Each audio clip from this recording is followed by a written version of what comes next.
¿Cómo perder el miedo a hablar en público en la exposición? Y es algo que tienes que hacer sí o sí. El 50% de tu nota, la plaza, está en la exposición.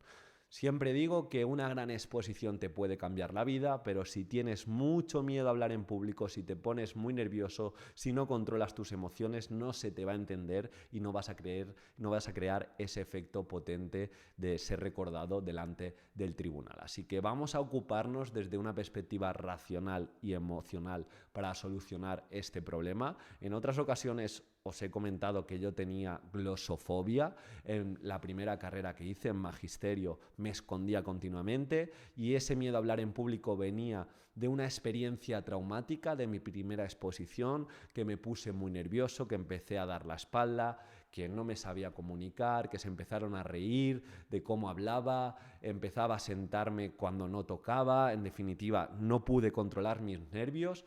Y con ese miedo que obtuve o con esa experiencia traumática delante de más de 90 alumnos, de 90 compañeros, me escondí, incluso suspendí asignaturas de magisterio por no hacer ciertas exposiciones.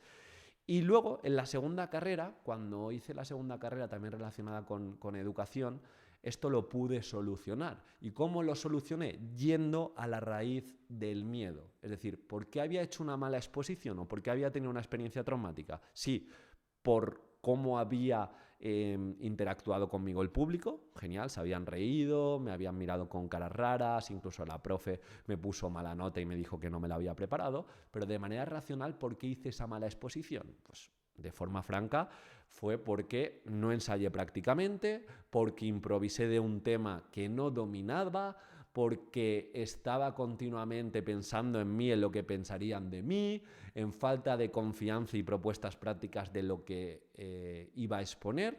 Y esa era la causa. La mayoría de veces por las que tenemos miedo a hablar en público, por las que tenemos una experiencia traumática, es por defecto de preparación, es decir, no nos preparamos lo suficiente. Y vencí el miedo tan fácil como que en la segunda carrera había una exposición obligatoria en la que el grupo dependía de mí porque era una exposición grupal, por lo tanto, si yo no me presentaba, les revertía negativamente a ellos. ¿Y qué hice? Pues ocuparme. Tenía que hablar 15 minutos y estuve semanas nervioso, pero semanas en vez de preocupándome, ocupándome cada día, ensayando 20, 25, 30, 35 veces para que cuando estuviera frente otra vez a un público de 80, 90, 100 alumnos y alumnas, pues sonase natural o al menos no cumpliese los mismos errores o no cometiese los mismos errores de falta de ensayos, de no dominar el tema o pensar continuamente en mí. Por cierto, antes de seguir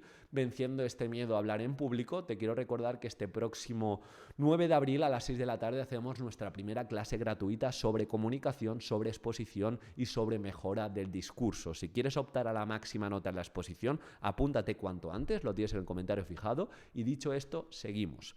La preparación fue clave. ¿Y qué ocurrió cuando me puse en esa primera exposición después de mi trauma, después de 3 o 4 años escondiéndome, incluso suspendiendo y prefiriendo hacer exámenes teóricos a hacer una exposición de 15 minutos? Pues que soné natural, que incluso los miembros de mi grupo me dijeron que comunicaba, que era algo innato en mí. Es que, claro, tú comunicas muy bien, tú seguramente que ni siquiera lo has trabajado. No sabía en la realidad que había estado 2 semanas incluso durmiendo de menos, estando muy nervioso, pero ojo, a diferencia del primero, me ocupé y ensayé muchísimo. Esta buena experiencia ahora comunicando la apliqué, hice absolutamente lo mismo en la exposición. Y este es el tercer consejo que te recomiendo para hablar en público frente al tribunal. Volverte un experto en tu mensaje. Cuanto mejor domines, en mi caso, el hilo conductor, las metodologías activas, si voy a hablar de evaluación formativa, ser claro, cuanto mejor domine todo lo que voy a decir, más seguridad voy a tener. Muchas veces cometemos la pata, nos quedamos en blanco porque no dominamos la terminología y el tema. Si dominas el tema, ya tienes un porcentaje muy grande ganado. Cuarto consejo, si quieres exponer y comunicar y dejar huella, tienes que creer en tu programación y en tu unidad y en tu discurso. Es decir, estar orgulloso de lo que vas a decir. Por ejemplo, si tienes una exposición llena de frases copiadas sin sentido, incluso programaciones compradas, te vas a sentir inseguro. En cambio, si realmente, como fue mi caso, había cuidado cada detalle, había creado el hilo conductor desde cero, 10 metáforas, 5 citas con sentido, materiales muy pensados para captar la atención del tribunal, pues vas a sonar auténtico y vas a tener ganas de exponer. Yo recuerdo que el día, en el momento que cogí ese estado de flow, exponiendo a partir del minuto 5 o 6, que ya no me temblaba la voz, disfruté incluso la exposición, o sea, me sentí un formador. Por último, te tengo que decir que no tienes que depender del feedback del tribunal. Muchas veces el tribunal no va a mostrar ninguna reacción. No dejes que esto te afecte. En mi caso fueron como muy opacos con sus sentimientos. En ningún momento me preguntaron nada. En ningún momento me devolvieron una sonrisa. Hubo momentos incluso que el presidente del tribunal se fue de la sala y volvió al tiempo. Hubo 2 miembros del tribunal que prácticamente en 50 minutos ni me miraron.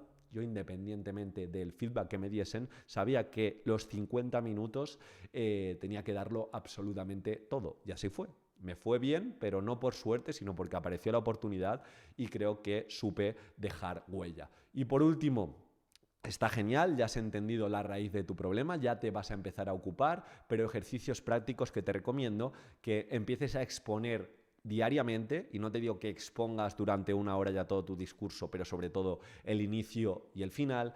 Intenta enviar audios largos sin muletillas y aportando valor a aquella persona que te escucha. Algo que estoy haciendo ahora últimamente es resumir libros y enviarlos en audio a la persona de forma concreta en cómo le puede venir bien ese libro. Hace muy poquito, para que veáis que no es algo que me estoy inventando, le he enviado a mi amigo David el resumen del libro de Marian Rojas Estapé, pero las 5 o 6 ideas principales que he sacado se las he intentado explicar o argumentar para su caso en particular, porque lo conozco bastante bien y está pasando por una época de bastante ansiedad. Entonces te recomiendo que exteriorices, que evoques, que comuniques, que aumentes la frecuencia de hablar durante este tiempo, porque cuando estés frente al tribunal tienes que sonar natural. Y aquí también te recomiendo que no te aprendas todo palabra por palabra. Hay muchos opositores que se quedan en blanco porque en el momento que les falla una palabra o una frase del discurso no saben